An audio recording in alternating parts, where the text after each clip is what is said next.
Who was the worst quarterback to win a Super Bowl in NFL history? You might think Peyton Manning's 2015 season was legendary, but the truth will surprise you. Peyton Manning, a 5-time MVP and Hall of Famer, seemed unstoppable for years. Yet, in 2015, his performance dropped drastically, leading many to question how he even reached the Super Bowl that year. This story unravels the surprising and almost bizarre twist in Manning's illustrious career, showing that sometimes, even the greatest athletes face unexpected challenges. Peyton Manning's legendary career and 2015 season decline. Peyton Manning, a 5-time MVP and first-ballot Hall of Famer, was for years the face of NFL excellence. By 2015, however, he was no longer the superstar quarterback everyone remembered. His stats had fallen off sharply, and his physical condition was deteriorating. From completing 66% of his passes and throwing 39 touchdowns in 2014, his performance took a steep nosedive. In 2015, Manning struggled with multiple injuries that robbed him of his arm strength and mobility. His passes became wobbly and lacked power, making it clear his legs and lower body couldn't generate the explosive throws he was known for. Simple tasks, like putting on his shoes, became difficult for him, signaling a serious decline. This physical struggle translated to an on-field performance that looked more like a quarterback who had lost the ability to play at his peak. His completion percentage and passer rating were far below his career averages, placing him in the bottom 25% of quarterbacks that season.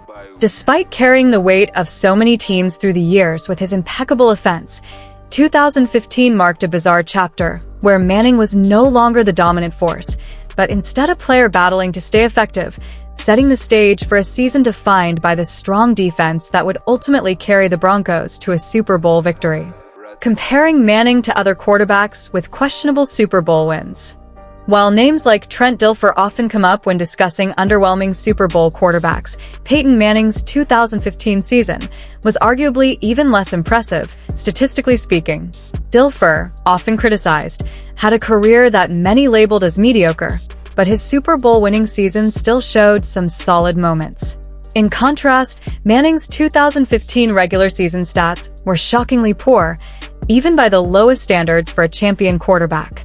He threw fewer touchdowns, registered more interceptions, and had a passer rating significantly below many others who have won the big game. Moreover, Manning fell into the bottom 25% of quarterbacks that season, a startling drop from his usual top-tier performance. This comparison forces a closer look at what it really means to win a Super Bowl as a quarterback.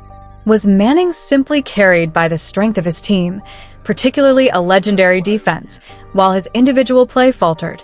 Or do these numbers indicate a broader narrative about aging athletes and the role of support systems in football? Even the NFL's advanced metrics show Manning's 2015 offense was one of the weakest among Super Bowl winners, making his championship ring a curious case study in football history. This reveals the complexity beneath the surface when evaluating quarterbacks' legacies, especially when contrasting stellar careers with their twilight struggles on the field. Manning's injuries and their impact on his performance. Injuries had a devastating effect on Peyton Manning's performance in 2015. His body was failing him in ways that no stats could fully capture. It started with his legs. Several injuries had worn down his mobility so much that he literally struggled to take off his own shoes. On the field, this loss of physical ability was glaring. Manning couldn't step into his throws or generate power with his lower body, which meant his passes became weak and wobbly, lacking the zip and precision fans had come to expect. This was a man who once controlled the field like a master chess player, but now his body couldn't translate the brilliant read defenses his mind was crafting into accurate throws. Even when Manning made the right play, the ball often didn't reach its target on time or with the right velocity. His arm strength was rapidly declining, and it was obvious in every incomplete or off-target pass. The injuries created a disconnect between mind and body, leaving him a step behind, struggling to keep up with the pace of the game. It's rare to see a player of Manning's caliber so clearly hampered by physical ailments, highlighting just how punishing football can be. This decline wasn't just about stats. It was about a legendary athlete grappling with the harsh reality of his body breaking down at a critical moment in his career. An unforgettable low point in the 2015 season. One of the lowest moments in Peyton Manning's 2015 season came on a cold November afternoon against the Kansas City Chiefs in Week 10. Manning started the game with an interception, and the following possession, he was sacked and fumbled. He finished the game with just 35 yards for interceptions, completed 1 first down, and posted his lowest completion percentage ever. His passer rating for the game was literally 0, a staggering low point. It was so bad that commentators joked maybe the rating system should go negative just to show how poorly he played. Even more shocking, this was the same game where Manning broke the all-time passing record. But his struggles overshadowed the milestone. He was benched before the fourth quarter for Brock Osweiler, marking the first time in his career that he was pulled from a game. Later, it was revealed Manning was playing through a torn plantar fascia in his foot, which explained much of his limited mobility and loss of power. This injury plagued him for most of the season, making it difficult to plant his foot to generate strength on throws.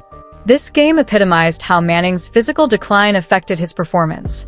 It was a clear indication that Peyton was no longer the unstoppable force he once was. His throws that day were wobbly and lacked the usual precision, and his inability to avoid mistakes threatened his team's chances. Despite this, the Broncos managed to win that game, showing the resilience of the team around him. This unforgettable low point, combined with numerous injuries and poor outings, defined the challenging season Manning faced, proving even legends encounter dark moments during their careers.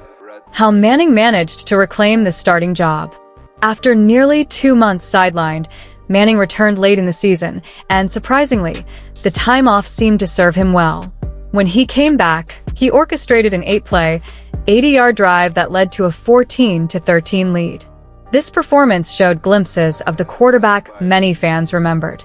Despite all the struggles earlier in the season, Manning managed to avoid critical mistakes when it mattered most. He continued to manage the game carefully, focusing on securing wins without taking unnecessary risks. This cautious approach helped Denver maintain their position at 11-4, clinching the number 1 seed. Head coach Gary Kubiak's decision to bring Manning back during a critical point in the season paid off overall, setting the stage for a playoff push. Manning's presence, even if not at his peak, seemed to provide stability for the Broncos' offense and a boost of confidence for the entire team. However, it was clear that the team relied heavily on their elite defense, as Manning's play remained limited in terms of arm strength and big plays. Still, his ability to manage the ball and avoid turnovers became a key factor. This combination of Manning's leadership and the team's defensive prowess ultimately carried the Broncos through the playoffs to their Super Bowl victory. Even with his challenges, Manning managed to reclaim his starting job and helped lead Denver to the championship, proving that sometimes experience and game management can be just as critical as explosive talent. 2015 Broncos defense, the real heroes. The 2015 Denver Broncos defense was nothing short of historic, dominating the league in every major defensive category. They ranked number 1 in total defense, passing defense, and sacks, while standing third against the run. This defense was the backbone of the Broncos' Super Bowl run, carrying the team through the toughest moments when the offense struggled. In the playoffs, they faced 3 of the top 5 scoring offenses, yet held these potent attacks to an average of just 15 points per game. A truly remarkable feat. The Broncos' defense shared a striking resemblance with the 2000 Ravens, another legendary defensive squad that led their team to a championship. Both teams relied heavily on defense due to underwhelming quarterback play, proving that sometimes defense wins championships. Key moments in the 2015 postseason were defined by defensive dominance, including critical sacks and forced turnovers. Von Miller's strip sack to start the Super Bowl set the tone early, and his late-game sack effectively sealed the victory. The defense also constantly pressured opposing quarterbacks like Tom Brady, sacking him 4 times and intercepting 2 of his passes. Denver's defensive pressure disrupted the Patriots' rhythm, holding them to their lowest third-down conversion rate during the Brady era. Ultimately, the Broncos won the Super Bowl 24-10, largely thanks to 4 crucial turnovers forced by their defense. Despite Peyton Manning's struggles that season, the defense was the true MVP, proving that an elite defense can overcome offensive shortcomings and lead a team to glory. The Super Bowl performance. Manning's struggle, defense's dominance. In the Super Bowl, Peyton Manning's performance was far from spectacular, posting a passer rating of just 56.6, the second worst for a winning quarterback in the history of the big game. Despite this underwhelming display, the Denver Broncos managed to secure a 24-10 victory. It's clear that the defense was the key factor, not Manning's arm. The Broncos' defense unleashed relentless pressure on the opposing quarterback, the 2015 NFL MVP Cam Newton, sacking him 7 times and delivering 13 hits throughout the match. This suffocating defense stifled the Panthers' offense, preventing any meaningful momentum from building. Von Miller's strip sack to start the game was pivotal, setting the tone for a defensive showdown. Another crucial strip sack near the end of the game, recovered deep in Carolina territory, led directly to an easy touchdown, sealing the outcome. Manning's contribution was limited, completing just one key 2-point conversion throw after a touchdown, but even that small flash was enough to support his team's efforts.